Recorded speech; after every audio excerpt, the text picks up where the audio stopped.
बांग्लादेश में दिखी अमेरिकी फौज, भारत ने म्यांमार में भेजी सेनाओं की टुकड़ी, पड़ोस में हो क्या रहा।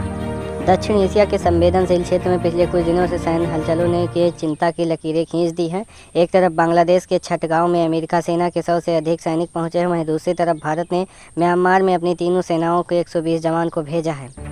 जानकारों की माने तो ये घटनाएं संयोग मात्र नहीं लग रही हैं, खासकर तब जब ये दोनों जगहें भारत के पूर्वोत्तर राज्यों सेवन रेजिस्टर्स और म्यांमार के अस्थिर राखाइन प्रांत के करीब हैं। क्या ये अमेरिका की इंडो पैसिफिक रणनीति का हिस्सा है या फिर क्षेत्रीय शक्तियों के बीच नया तनाव? आइए समझते हैं कि पड़ोस में आखिर क्या हो रहा है। बांग्लादेश में अमेरिकी सेना की गुप्त उपस्थिति चटगांव क्यों बन रहा है? क्यों? बांग्लादेश का चटगांव शहर बंगाल की खाड़ी के रणनीतिक तट पर स्थित है। यह जगह पिछले सप्ताह से अमेरिकी सैन्य गतिविधियों का केंद्र बन गई है। 10 सितंबर को अमेरिका वायुसेना का C-130J सुपर हरक्यूलियस विमान शाह अमानत अंतर्राष्ट्रीय हाईवे अड्डे पर उतरा, जिसमें लगभग 120 अमेरिकी सेना और वायुसेना के अधिकारी सवार थे। ये सैनिक ढाका से चटगांव पहुंचे और रेडिसन ब्लू होटल में ठहरे, जहां उनका नाम तक रजिस्टर में दर्ज नहीं किया गया। यह अभियान ऑपरेशन पैसिफिक एंजल 25-3 का हिस्सा है, जो अमेरिका, बांग्लादेश और श्रीलंका की वायुसेनाओं के बीच 15 से 18 सितंबर तक चल रहा है। अभ्यास का फोकस हवाई, जमीनी और चिकित्सा आपातकालीन संचालन पर है, जिसमें बांग्लादेशी वायुसेना C-130J विमान और Mi-17 हेलीकॉप्टर के साथ अमेरिकी 2 C-130J विमान की भागीदारी है। कुल 242 सैनिक इसमें शामिल हैं, 150 बांग्लादेशी और 92 अमेरिकी। लेकिन सवाल यह है कि यह अभ्यास इतना गोपनीय क्यों रखा गया? बांग्लादेश सेना के सूत्रों के अनुसार स्थानीय अधिकारी इस अचानक आगमन से असहज हैं, क्योंकि चटगांव भारत के पूर्वोत्तर और म्यांमार की सीमा से महज कुछ किलोमीटर दूर है। इससे पहले 8 से 10 सितंबर को हवाई में आयोजित लैंड फोर्सेज टॉक्स में अमेरिकी आर्मी पैसिफिक कमांड और बांग्लादेशी आर्मी ने द्विपक्षीय संबंध मजबूत करने पर चर्चा की थी। मेजर जनरल स्कॉट ए बिंकटन ने इसे साझा सुरक्षा उद्देश्यों का प्रतीक बताया, लेकिन विश्लेषकों का मानना है कि यह अमेरिका की बड़ी रणनीति का हिस्सा है। नोबेल विजेता मोहम्मद यूनिस के नेतृत्व वाली अंतरिम सरकार के सत्ता में आने के बाद अमेरिका बांग्लादेश सैन्य संपर्क बढ़े हैं।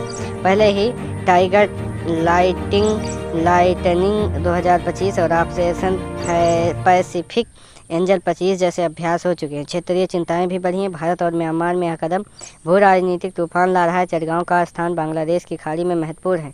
यहाँ चीन का प्रभाव बढ़ रहा है। कुछ रिपोर्ट्स में दावा किया है कि अमेरिका म्यांमार के विद्रोही समूहों जैसे अराकान आर्मी को समर्थन देना चाहता है, जो जटा सरकार के खिलाफ लड़ रहे हैं।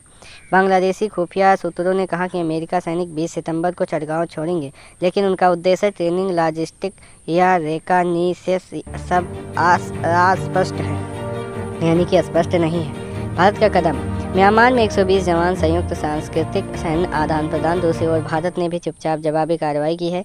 16 सितंबर को भारतीय वायुसेना का IL-76 विमान म्यांमार की राजधानी नायपीडा में उतरा, जिसमें थल सेना, नौसेना और वायुसेना के 120 जवान सवार थे। तीसरा India Myanmar reciprocal military cultural exchange है, जो 16 से 20 सितंबर तक चलेगा। अभ्यास का फोकस ऑपरेशन सहयोग, सांस्कृतिक आदान प्रदान और अच्छा संबंधों पर है। वापसी में उसी विमान से म्यांमार के सैनिकों को बोधगया ले जाया गया। यह कदम म्यांमार की सैन्य जटा के साथ भारत के ऐतिहासिक संबंधों को मजबूत करने का प्रयास है। पड़ोसी देश में सेना 2021 के तख्तापलट के बाद से सत्ता में है। भारत म्यांमार को अपनी एक ईस्ट पॉलिसी का महत्वपूर्ण हिस्सा मानता है, खासकर पूर्वोत्तर राज्यों की कनेक्टिविटी के लिए।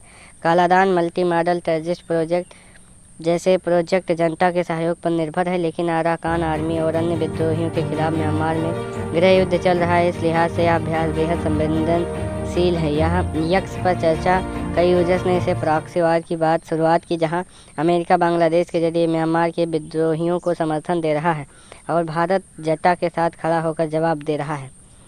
रोहिंग्या संकट, चीन का प्रभाव और महाशक्तियों की होड़। ये घटनाएं म्यांमार के गृह युद्ध और रोहिंग्या संकट के बीच हो रही हैं। 2017 के नरसंहार के बाद 10 लाख से अधिक रोहिंग्यों और बांग्लादेशियों में शरणार्थी हैं। हाल ही में 1.5 लाख नए आगमन हुए हैं। बांग्लादेश ने संयुक्त राष्ट्र से ह्यूमैनिटेरियन कॉरिडोर की मांग की, जो राखाइन तक सहायता पहुंचाने का प्रस्ताव है, लेकिन कुछ रिपोर्ट ने इसे अमेरिकी लॉजिस्टिक सपोर्ट का बहाना बताया गया। चीन म्यांमार के विद्रोहियों और जटा दोनों को साध रहा है, जबकि अमेरिका बंगाल की खाड़ी में अपनी पकड़ मजबूत करना चाहता है। भारत के लिए खतरा साफ है। पूर्वोत्तर में अस्थिरता, उग्रवाद और चीन की बेल्ट बेल्ट एंड रोड परियोजनाएं। विशेषज्ञों का कहना है कि ये नए ग्रेट गेम का हिस्सा है, जहां अमेरिका चीन को घेरने के लिए बांग्लादेश का इस्तेमाल कर रहा है, जबकि भारत संतुलन बनाए रखने की कोशिश कर रहा है। बांग्लादेशी सेना की नाराजगी और सोशल मीडिया पर यूनुस एजेंट जैसे आरोप तनाव बढ़ रहे हैं। भारत सतर्कता बरत रहा है क्योंकि पूर्वोत्तर की सुरक्षा और म्यांमार प्रोजेक्ट दांव पर है।